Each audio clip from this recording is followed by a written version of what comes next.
Ka-Express, may bagong pinto na naman ba ang pwedeng silipin para kay Kai sa NBA? This time, ang team na nasa gitna ng usapan ay ang Los Angeles Clippers. At bakit? Dahil habang mainit ang off-season, biglang na-hold ang reported Kawhi Leonard trade pabalik sa Toronto Raptors dahil sa ongoing NBA investigation involving the Clippers. Ayon sa NBA.com, on hold muna ang deal hanggang matapos ang probe. Ibig sabihin, hindi pa totally settled ang Clippers reset. Nandyan ang usapan kay Brandon Ingram, Grady Dick, picks, and bagong direction ng franchise. Pero habang pending pa ang investigation, may uncertainty pa rin sa roster movement. At dito, pumapasok ang Kai Sotto angle.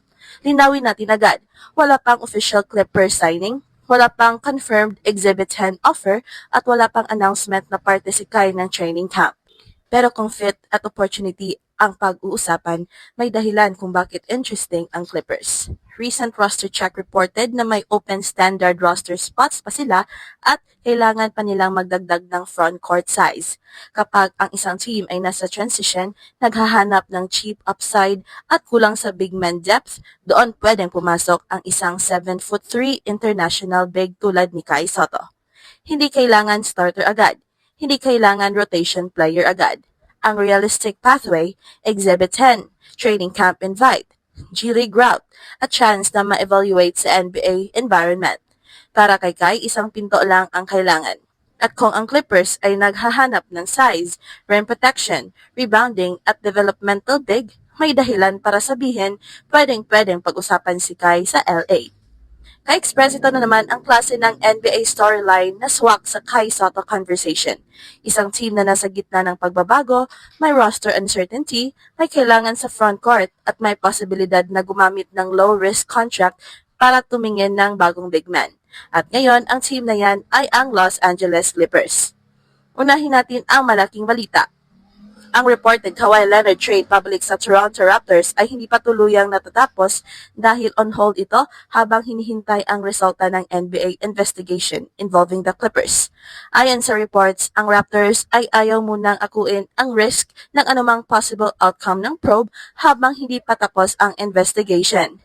Kaya kahit may reported framework na involving Kawhi, Brandon Ingram, Grady Dick, draft picks, at swaps, hindi pa ito totally clean and final sa practical sense. Bakit mahalaga ito sa Kai Sotto angle? Simple, kapag ang isang franchise ay nasa transition, maraming gumagalaw. Kapag maraming gumagalaw, maraming pwede mabuksang maliit na oportunidad. Hindi ibig sabihin automatic may offer kay Kai. Pero sa NBA, minsan ang chance ay hindi nagsisimula sa malaking headline. Minsan nagsisimula sa training camp. Minsan, Exhibit 10. Minsan, G-League assignment. Minsan, extra big men sa camp para makita kung may tools na pwedeng i-develop. At dito, nagiging interesting ang Clippers. Sa mga roster breakdown na lumabas, malinaw ang isang issue. Kailangan pa nila ng size and frontcourt help. May mga guards, may wings, may bagong possible core kung matuloy ang Kawhi trade. Pero ang frontcourt, lalo na sa physical Western Conference, hindi pwedeng manipis. Kapag kaharap mo ang team na may malalaking bigs, kailangan mo ng bodies, kailangan mo ng length, kailangan mo ng rim presence, kailangan mo ng rebounders. At kahit hindi pa NBA proven si Kai, ang isang bagay na hindi maituturo ay size. 7'3" siya.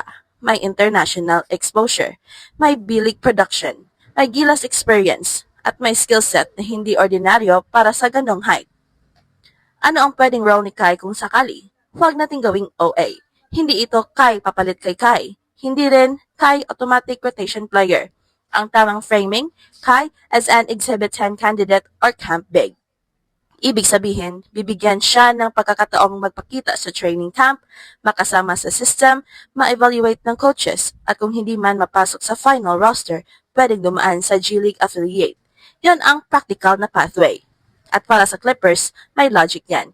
Kung rebuilding or retooling phase sila, kailangan nila ng mura, developable, at high upside na players. Hindi lahat ng roster move dapat star trade.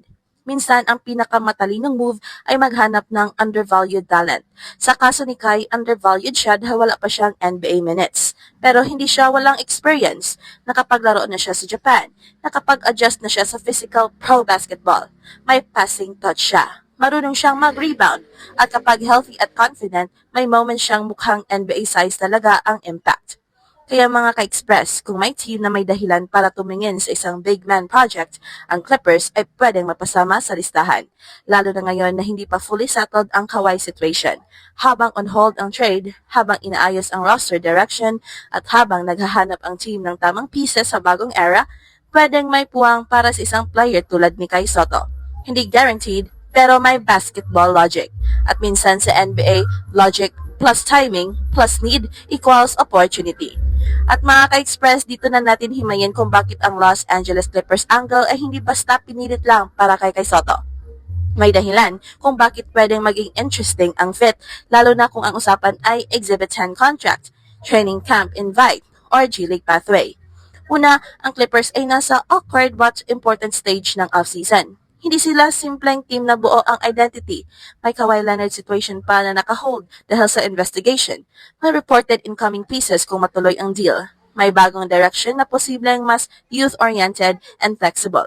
At kapag ang isang team ay nasa ganitong stage, kadalasan bukas ang front office sa mga eksperimento sa dulo ng roster. Hindi ito tungkol sa superstar move, ito ay tungkol sa finding value. At si Kai Soto bilang value play, may sense. Hindi siya mahal. Hindi siya kailangan bigyan agad ng guaranteed long-term deal. Kung Exhibit 10 ang usapan, low risk yon para sa team. Ang benefit sa Clippers, makikita nila sa loob ng camp kung kaya ni Kai ang pace, physicality, defensive communication, screening angles, and NBA spacing. Ang benefit kay Kai, makakapasok siya sa NBA environment, makikita siya ng coaches, at magkakaroon siya ng chance na ipakita kung gaano na siya ka-mature as a pro big. Pangalawa, kailangan ng Clippers ng front court depth. Sa Western Conference, hindi sapat ang puro guards at wings. Kailangan mo ng big bodies. Kahit bench lang, kahit practice big lang, kahit emergency depth lang, mahalaga pa rin ang size. Kapag kaharap mo ang teams na may dominant centers, athletic forwards, and physical rebounders, masakit kapag manipis ang frontline mo. At si Kai, kahit hindi pa tapos ang development, may tools na pwedeng pagtrabahuan. Height, touch, passing, rebounding, and rim protection instincts. Pangatlo, may image si Kai na bagay sa developmental route. Hindi siya papasok na demanding star. Hindi siya papasok na kailangan agad ng place. Kung bibigyan siya ng chance, ang kailangan niyang gawin ay simple pero mahirap. Maging solid sa basics. Set strong screens. Box out. Protect the paint without fouling. Sprint back on offense and defense. Communicate. Hit open short rolls. Make the right pass. At kapag nagawa niya yon consistently, doon siya magkakaroon ng chance na seryosohin. At ito ang Express Info kung saan bawat kwento ginulat ang mundo. Don't forget to like and subscribe.